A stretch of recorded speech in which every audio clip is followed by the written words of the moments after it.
देश भर में दक्षिण पश्चिम मानसून ने इस बार समय से पहले दस्तक दे दी है और ये दस्तक राहत से ज्यादा आफत लेकर आई है। मौसम विभाग ने आधिकारिक रूप से घोषणा की है कि इस बार मानसून पूरे देश में अपनी सामान्य तिथि 8 जुलाई से 9 दिन पहले पहुंच गया है। जहां एक और समय से बारिश होने से किसानों के चेहरे पर मुस्कान लौट आई है, वहीं दूसरी ओर कई राज्यों में ये मानसून तबाही बनकर टूट पड़ा है। पहाड़ों से लेकर मैदानों तक हर ओर सैलाब की तस्वीरें सामने आ रही हैं। नदियों का जल स्तर बढ़ने से बाढ़ का खतरा मंडरा रहा है और लगातार हो रही बारिश लोगों के जीवन को अस्त व्यस्त कर रही है। हिमाचल प्रदेश में मानसून की पहली बारिश ही तबाही का संकेत लेकर आई है। कुल्लू जिले में 25 जून को बादल फटने की घटना के बाद हालात अभी सामान्य भी नहीं हुए थे कि सोलन जिले में रात भर हुई बारिश ने शिमला कालका रेल सेवा को बाधित कर दिया है। रेल पटरियों पर गिरे पत्थरों और पेड़ों ने आवागमन रोक दिया है। वहीं राष्ट्रीय राजमार्ग पर भूस्खलन के चलते गाड़ियों की लंबी कतारें लग गई हैं। मंडी जिले में ब्यास नदी के जलस्तर में लगातार बढ़ोतरी दर्ज की जा रही है।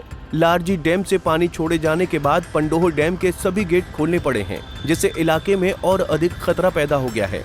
प्रशासन की ओर से स्थानीय लोगों को नदियों और नालों से दूर रहने की सख्त हिदायत दी गई है। बीते कुछ दिनों में राज्य में 3 स्थानों पर बादल फट चुके हैं और इस कारण लोग भयभीत हैं। मनाली में 2 वर्ष पहले आई बाढ़ के दृश्य आज भी लोगों के जहन में ताजा हैं।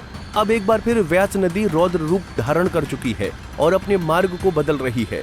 नदी किनारे बसे घरों और दुकानों को नुकसान पहुंच रहा है। प्रशासन की तैयारी इस बार भी मौसम की मार के सामने कमजोर साबित हो रही है। राज्य में बारिश, बादल फटने और भूस्खलन की घटनाओं में अब तक 30 से अधिक लोगों की जान जा चुकी है। कांगड़ा वैली में भारी बारिश के कारण कई रास्ते बंद हो गए हैं और नेशनल हाईवे पर गाड़ियों की लंबी लाइनें लगी हुई हैं। मौसम विभाग ने हिमाचल प्रदेश के 10 जिलों में भारी बारिश का अलर्ट जारी किया है। विभाग के अनुसार 1 जुलाई तक ये बारिश जारी रह सकती है। बिलासपुर, चंबा, हमीरपुर, कांगड़ा, कुल्लू, मंडी, शिमला, सिरमौर, सोलन और ऊना में फ्लैश फ्लड की आशंका जताई गई है। भारी बारिश से निचले इलाकों में जलभराव और बाढ़ जैसी स्थिति बन सकती है। उत्तराखंड में भी हालात कुछ अलग नहीं है। लगातार हो रही बारिश के कारण 4 धाम यात्रा अगले 24 घंटों के लिए स्थगित कर दी गई है। बद्रीनाथ और केदारनाथ की ओर जाने वाले यात्रियों को श्रीनगर और रुद्रप्रयाग में रोका गया है। वहीं यमुनोत्री और गंगोत्री के यात्रियों को विकासनगर और बड़कोट में ठहराया गया है। मौसम विभाग ने उत्तरकाशी, रुद्रप्रयाग, देहरादून, टिहरी, पौड़ी, चंपावत, बागेश्वर, ऊधम सिंह नगर और हरिद्वार में अत्यधिक भारी बारिश का रेड अलर्ट जारी किया है। 1 और 2 जुलाई के लिए ऑरेंज अलर्ट घोषित किया गया है, जिससे ये स्पष्ट है कि खतरा अभी टला नहीं है। उत्तरकाशी जिले के बड़कोट क्षेत्र में सिलाई बैंड के पास बादल फटने से एक निर्माणाधीन होटल का मलबा मजदूरों के आश्रय स्थल पर गिर गया, जिससे 9 मजदूर मलबे में दब गए। 2 शव बरामद कर लिए गए हैं, जबकि 7 की तलाश अभी भी जारी है। यमुनोत्री और गंगोत्री राजमार्ग के कई हिस्से बंद हो चुके हैं, जिससे तीर्थ यात्रियों को काफी परेशानियों का सामना करना पड़ रहा है।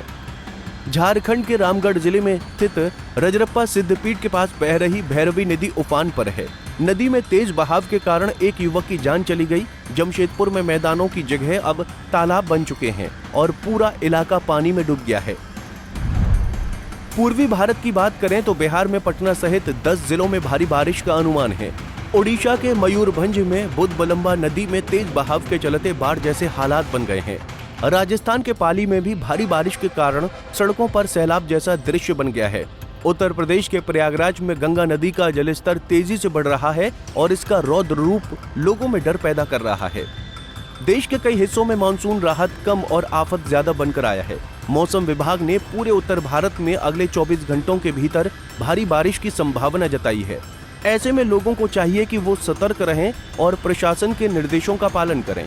हिमाचल और उत्तराखंड में बाढ़ और भूस्खलन की आशंका को देखते हुए खतरे के सभी संकेत साफ हैं। अब जरूरत है कि सरकार और प्रशासन पूर्व तैयारियों को और मजबूत करे, ताकि प्राकृतिक आपदा से होने वाली जान माल की हानि को कम किया जा सके। Bureau report, Punjab Kesari TV. हमसे जुड़े रहने के लिए हमारे YouTube चैनल को सब्सक्राइब करें और नई वीडियो की नोटिफिकेशन के लिए बेल आइकॉन को दबाएं।